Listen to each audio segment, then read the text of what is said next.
Welcome, everybody, to the big show. Today, we're going to talk about the 5 mistakes service managers make. New service managers or old service managers. It applies to both sides. Christian, say hello to everybody, Christian. Hello, everyone. He's going to talk to you about a medical thing. It's pretty interesting, kind of medical. And the news and much, much more coming up on this edition of Service Drive Revolution.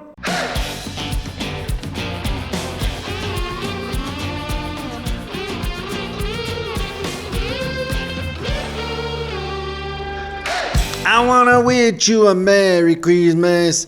I wanna wish you a Merry Christmas. I wanna wish you a Merry Christmas. From the bottom of my heart.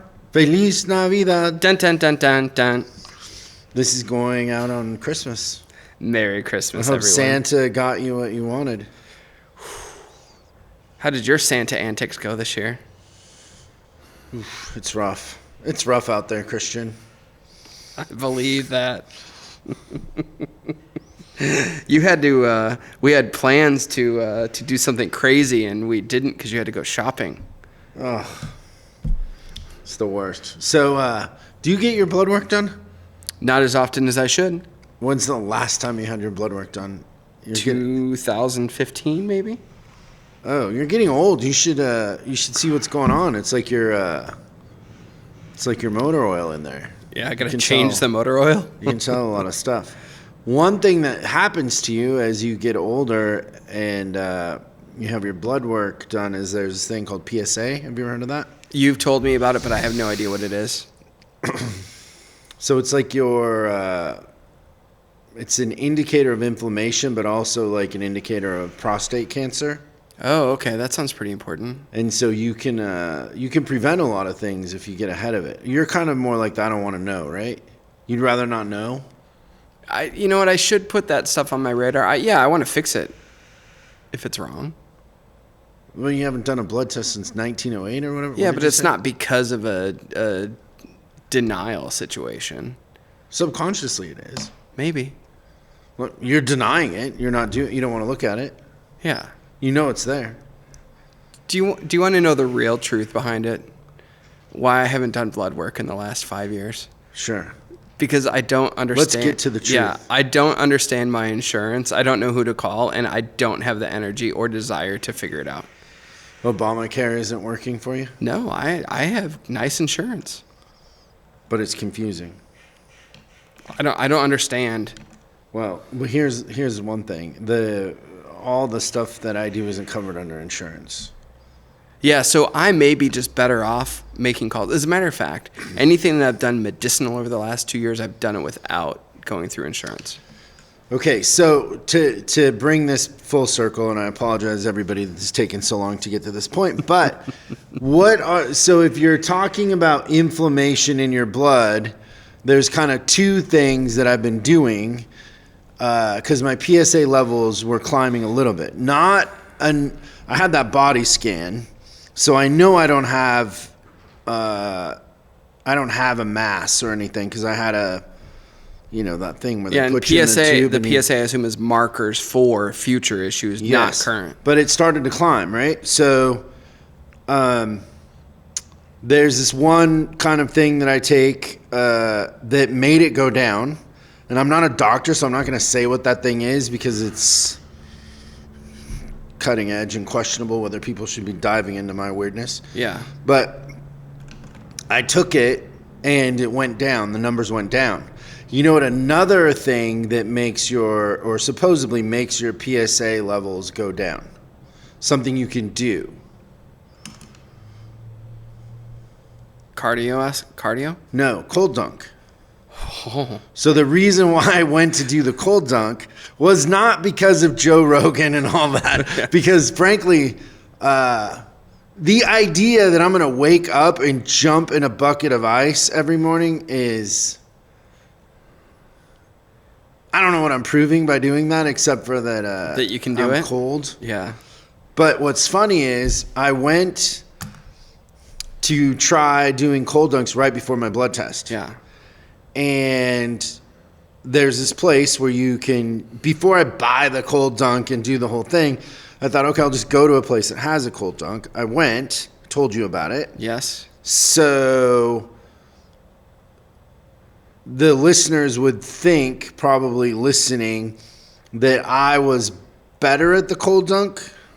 I think they would just assume. They would assume? Yeah. But boy, would they be wrong. Yeah. So the cold dunk is, so it's 40 degrees. This one is the water's circulating. Yes, which So makes it's it worse, I think. Way worse. And the guy told me that. He said most cold dunks, you have the ability to create a little bit of what do you call that, between you and the water? I don't know. Separation of but some sort? the circulation, the pump circulating the water makes it so you can't, like... You basically sit there and it does the moving. So I go, and this place has a sauna and a cold dunk in the same room. You rent it by the hour. So you go in the cold dunk, then you go in the sauna, then you go in the cold dunk, and you go in the sauna. And so the first time I think I lasted 20 seconds, and I felt like I wasn't going to be able to walk. And when I say 20 seconds, I was only to my hips. I wasn't in the water. Then I went in the sauna. The guy said to dry off. Yeah, he said because it's hard to get warm when Yeah. you have the cold water. Then I come back out and I think I did 30 seconds. By the end of it, I got up to a minute, which was my fourth time. I got up to a minute, but I still felt like I was going to die. You went yesterday. Yeah. And what's funny is you went with your girlfriend, which is hilarious. There's a video of it. If anybody wants to text Christian, he'll send you a video. Pretty impressive. Not only did you go all the way in, like up to your ears, you went, what was the longest you went? 3 minutes. 3 minutes. I couldn't go a minute to save my life. I literally felt like my legs weren't going to work anymore. Yeah, I understand that. You're either a sadist or you just have a stronger mind than me. I don't know. I was just really committed that I needed to make that work. Yeah, well, you did good. Thanks. You know what? I also had an advantage that you didn't, because there was a helper audio that you weren't doing. So I had someone kind of Listen, talking you don't me have to through make that. excuses for me. The truth is in the pudding. I was trying to get I took a blood test last week. I'm trying to get the results, but for some reason now something has changed. I have to beg my doctor for the results. It takes forever. Last time it took 2 weeks. I used to get them like literally 2 days later. I was going to say, he's normally Dr. Johnny on the spot, right? Something's changed over there. Maybe it's harder for him to get the... He has too many clients, I think. He's too busy. Oh, that could do it. The other thing that I was thinking of that helped me with...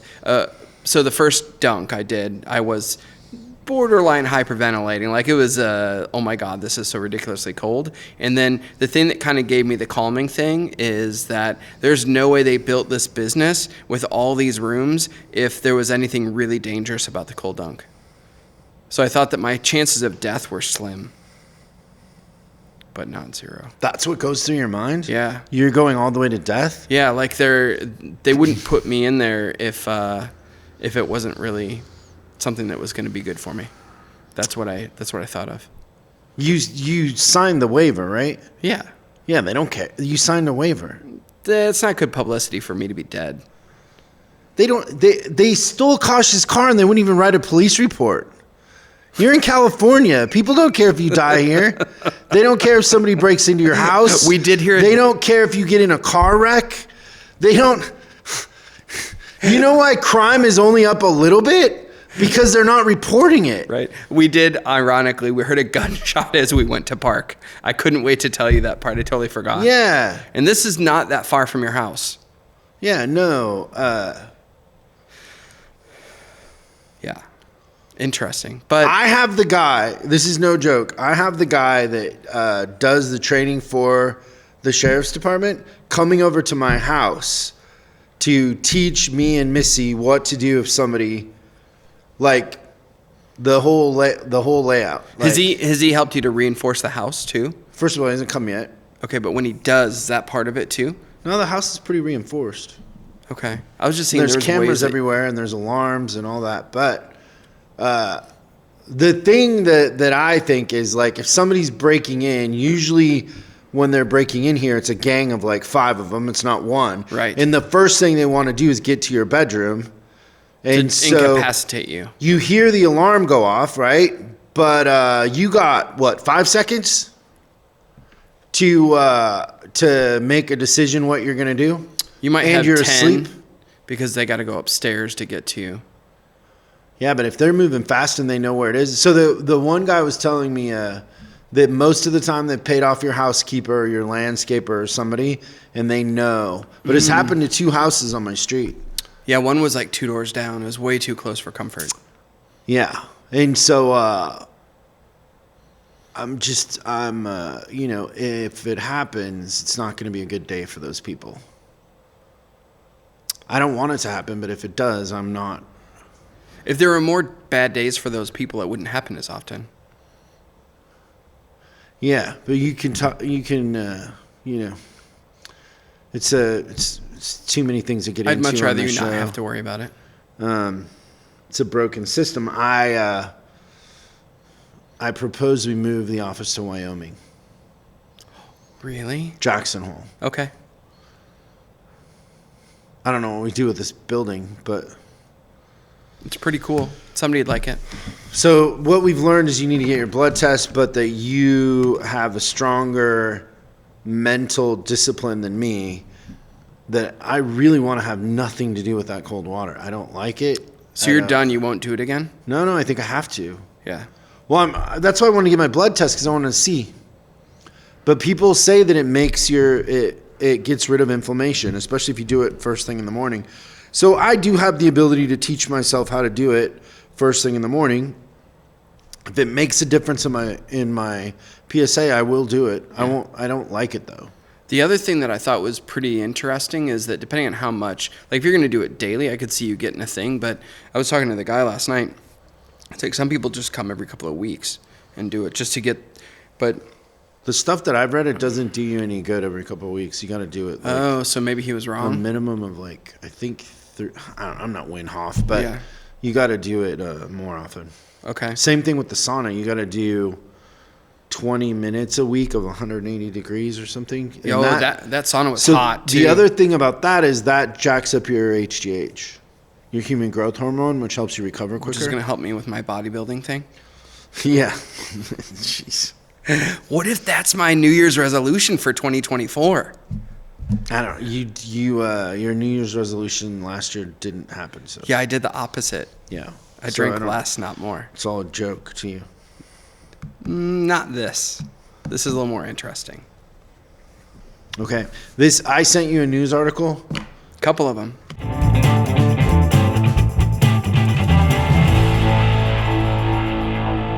So it's interesting to me that this seems like it's happening more and more now that all the car companies are spending a lot of money on PR and they're trying to spin their own narratives. Right. And so this is a Toyota, clearly has to be paid. Is it paid? It seems like If Toyota it's wrote not it. paid, it's not good journalism because he's not telling the whole story. Right. What's the article called? Can Toyota see into the future of electric cars? And it's track and Road and Track. road and track. Yep. It says what looks like foot dragging on going fully electric might actually be the smartest and greenest hedge in the business. And then here's the part where just first paragraph. Toyota is perhaps the greatest car company the world has ever known. Okay, just stop right there. Yep. Is Toyota the greatest car company the world has ever known? Oh, I don't know. Like, is it a done deal? Like, Yeah, printed like fat. By far and away, Toyota's the greatest car company ever. No, I think there are many car companies that have their own things they can hang banners on. Okay, so right when I read that, I was like, oh, this is a paid advertisement. It was the second sentence. Yeah. And then it talks a little bit about the history. Like it looks like he went on to the website and the history of Toyota. At first a maker of weaving machinery in Japan, the family-run Toyota turned to building cars in the 30s. And then again, like, though a cautious innovator. By the way, we have nothing against Toyota. I just think it's interesting that all these car companies are doing this backdoor journalism stuff. Yeah, so then they go on to talk about how the Prius was released in Japan in 1997, came to the U.S. in 2000, which that was probably one of the funniest parts of this thing that I read, because, like, the way that they're talking about it, very romanticized in the history, but that Prius it wasn't hot out of the gate. I don't know if you remember that thing, but people made a lot of fun of it. They didn't sell a ton of the car. Don't let the truth get in the way of a good story. Yeah, but they do make sure to talk about how they've sold 23 million Priuses. Heaven only knows. They're everywhere. So yeah, through 2022, but there's a lot of them, that's for sure. But it's a it's a niche. Like, they created their own niche. Yeah, very smart. Fleet wise, like the cabs, all that stuff, they did a lot of things right. People that want to use the carpool lane. Yeah, but they're basically saying that. This article is saying that Toyota purposely stayed out of EV because they saw that it was going to be a mess. Although they have an EV, that utility vehicle. But the thing that's really interesting One thing that he leaves out of there that I think is interesting is how Toyota's doubled down on hydrogen a couple times. Yeah, you can't... He left that out. Yeah, you can't give away a Mirai, basically. That hydrogen car. But he doesn't talk about that. There's the most recent one I saw was like a $15,000 credit to buy one of those hydrogen cars. And then it says, like a little quote, "Of course we admit Tesla has wonderful technology, but that just motivates us to work harder to catch up," which to me sounds like they're going to get into the EV thing. The greatest car company the world's ever seen is catching up. But that is way more consistent with Toyota, don't you think, over history? I mean, I don't think Toyota's ever really led that much. They copy. They're great copiers. I think that is actually the thing that Toyota's brilliant at, is that they're mimickers. And they take something, they try to make it better, right? I think they took a lot of European technology from BMW and Mercedes and tried to make it better. They took things from the American car companies and tried to make it better. Like the truck is one of the things that made me think about what they've done with the U.S. But they've never been like the brand new product thing for the most part. The Prius was really probably the most innovative thing that Toyota's ever done. And we haven't talked about this in a while, but he leaves out all the stuff about how Toyota gave Elon the advice not to have dealers. They gave Tesla a bailout.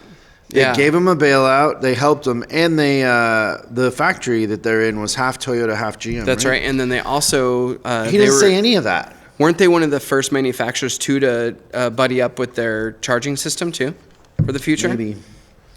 All right, so the thing I really liked, but essentially it was just it was a puff piece about how awesome Toyota is. I thought this piece was pretty cool. I wanted to share this with everybody, and the pledges from the car industries about EV. So BMW expects 50% of its global sales to be electric by 2030. Ford expects 40 to 50% to be electric by 2030. GM aspires to be zero emission by 2035. Honda, 40% electric by 2030. 1/3 for Hyundai. Jaguar, all electric by 2025. They're definitely pushing that. Lucid was already electric. Mazda, EVs will be 25 to 40%. Mercedes, they expect to be fully electric by the end of the decade. Mitsubishi, nobody cares. There's a couple of Mitsu dealers out there that care. I'm so sorry. I'm sorry to our clients that are Mitsubishi dealers. That wasn't very nice of me to say that. 50% electric by 2030. Polestar, Rivian, Stellantis. This is interesting. 100% EV in Europe and 50% in the US by 2030. Subaru, 50% by 2030. That's kind of the thing. Toyota, the one that is resistant, is still committed to being 1/3 electric by 2030. And 80% for VW Group, which is VW, Audi, Porsche. There's other ones I'm probably forgetting. Volvo is going to be fully electric too. So it lets you know like 2030 is kind of that time that everybody's committing to be electric. Maybe it won't happen. I don't know. You want to talk about the 5 mistakes service managers make? The 5 mistakes new service managers make? And I think this applies to brand new first time service manager or service manager coming into a new because your point was this is the end of the year. You can start next year with a fresh set of eyes. I just watched, did you see Jeff Bezos on Lex Friedman? No. He's talking about what does he call it? First day mindset or something, like where you start every day like it's the first day, kind of like Jack Welch taught that too. But he has this funny thing like how, basically you're playing not to lose pretty quick if you don't pretend like every day is the first day. Yeah. Oh, that's interesting. I don't hate that. Maybe. But in the next 30 to 45 days, just a mild prediction that there will be a lot of service manager positions opening up. Or people will be replaced. No, it always happens. Yeah, every year. Okay, so number 1 is that they perpetuate a negative feedback loop. What do you think I mean by that? That they've already got bad information coming in and they keep that coming towards them? No, if you take over a new gig and you allow things to stay the way they were. How would you get better? Right. Well, and the guy before you was let go. So you're perpetuating a negative feedback loop.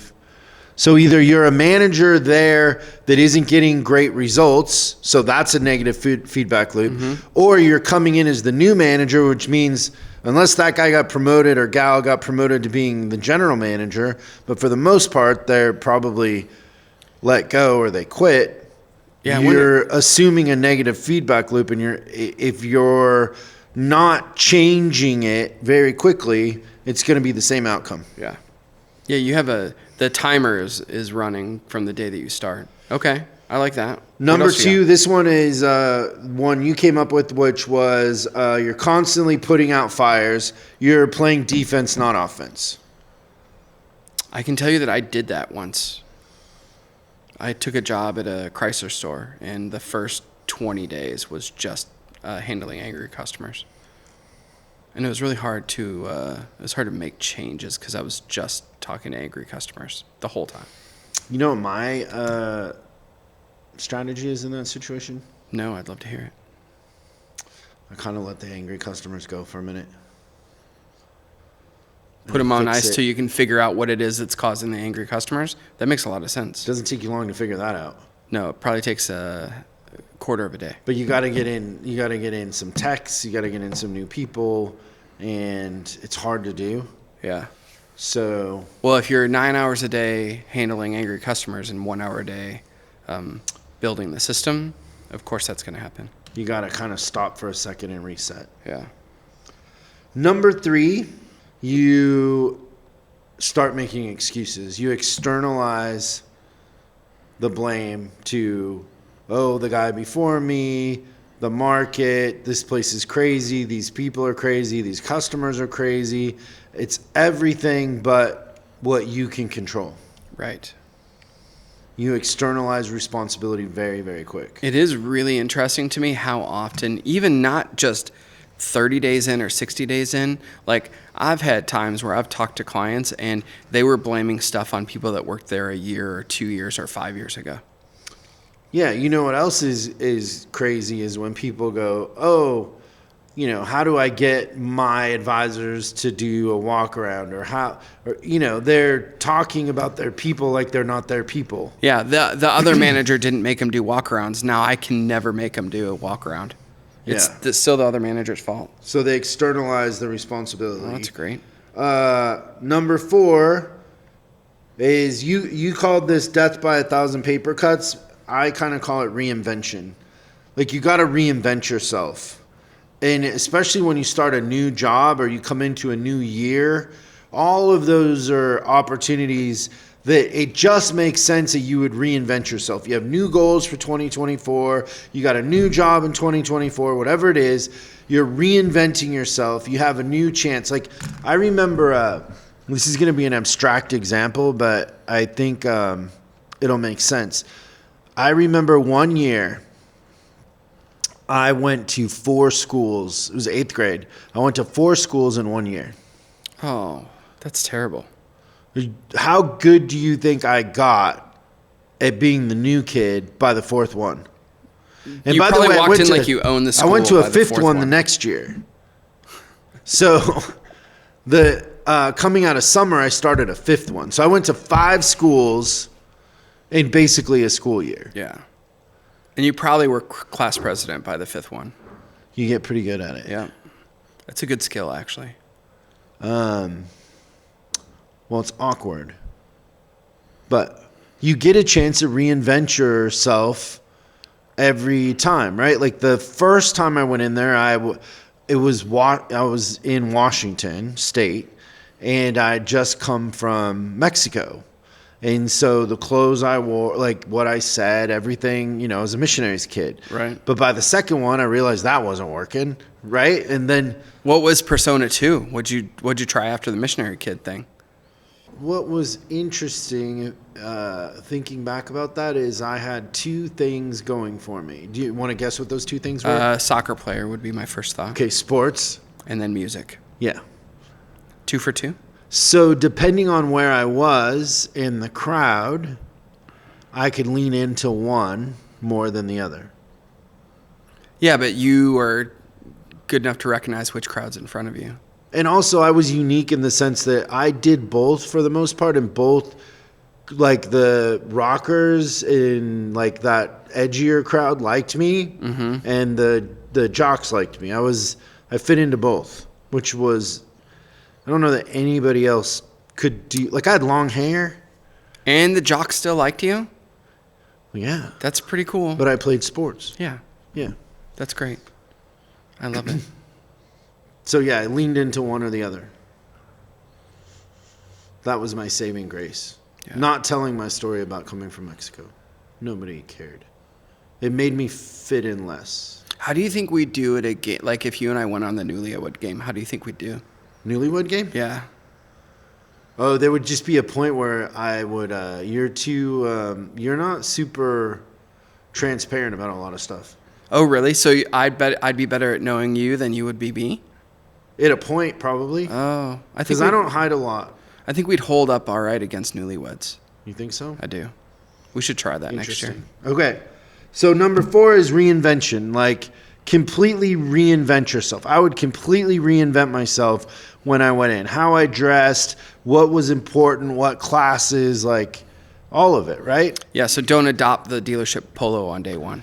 Like maybe it's not soccer season, but I signed up for track and baseball. Like I could play sports. I wasn't going to be the last kid picked. Yeah. And I even joined band in one of them, which was a mistake, but it worked. Like I didn't really want to learn how to read music, but I learned a little something. But I made friends with those kids, you know? Right. I was meeting them on their terms. Well, it was just another tool for the next school at the end of the day, right? That's pretty good. Number 5 is liked over being effective. You're more concerned with being liked than being effective. And a lot of times what we see is the manager is trying to be liked by people who, there's that old saying, those dogs don't hunt. So you got a pack of dogs that don't hunt, but they like you. Versus finding hunters. Like if you find the right hunters, you don't have to get them to like you. No, they just will. Yeah, that's what I was going to say is kindred spirits. probably the only way you want to be liked is by being effective. You Maybe it's respected, not liked, that you want. And I think respected over likes better. But as humans, a lot of us want to be liked. And then the one thing that you don't see in our industry is mentor. Like a lot of people don't have a mentor. I agree with that. I mean, it's great the role we play in the industry where we're a safe place for managers to get help and advice and an objective opinion on things, right? Yeah. But that doesn't exist really because service and parts, you're usually afraid of the general manager. The general manager usually doesn't understand fixed ops, It's a weird pickle. Yeah, so they're both going that way. And I would say that I hear that from the coaches all the time, that they wish they had what our clients get from us. Does that make sense? Like, we all went through the hard way. Because some of the coaches were clients. Yeah, but even so, when Coach Vicky got into the industry, you weren't there yet. But when I was, yeah. She doesn't bring that up? No, she holds you in the highest regard from a mentor But she status. felt alone. In 1985, when she was the second BMW service manager that was a female, yeah, I would say that she felt pretty alone. She was the second? I thought she was the first. She was the second. Who was first? I don't know her name. Oh. Okay. Yeah, that's our list. Let's go back through it. Okay. They perpetuate a negative feedback loop. They keep doing things the way they were always done, expecting a different result. Number 2, they are playing defense. They're just putting out fires. Number 3, they externalize responsibility. Lots of excuses. Number 4, they don't reinvent themselves. Death by 1,000 paper cuts. Number 5, they want to be liked over being effective. And then extra credit is finding a mentor. Yeah. That's great Stuff. Well, thanks, That's everybody. our Christmas gift, right? Yeah. Like, that's a Christmas gift to a brand new manager. Pay attention to these 5 things, the do's, don'ts. That's the best gift we could give you. And if you're listening to this on Christmas, Merry Christmas, Happy Holidays. From our family to yours, I hope you enjoy yourself. And let's make 2024 something fun and special. Let's get some momentum. Let's do this thing. We'll see you next time on Service Drive Evolution. Thanks so much for watching this episode of Service Drive Revolution. We're uploading new stuff every day, so make sure you subscribe and click the bell icon so you don't miss out. If you have a question you'd like us to answer on the show, call 8333-ASK-SDR and we'll answer your question on the show. That's 8333-ASK-SDR. For special deals on our books and training, head over to offers.chriscollinsinc.com. Now that's offers.chriscollinsinc.com. I'm Chris Collins, and I'll see you in the next video.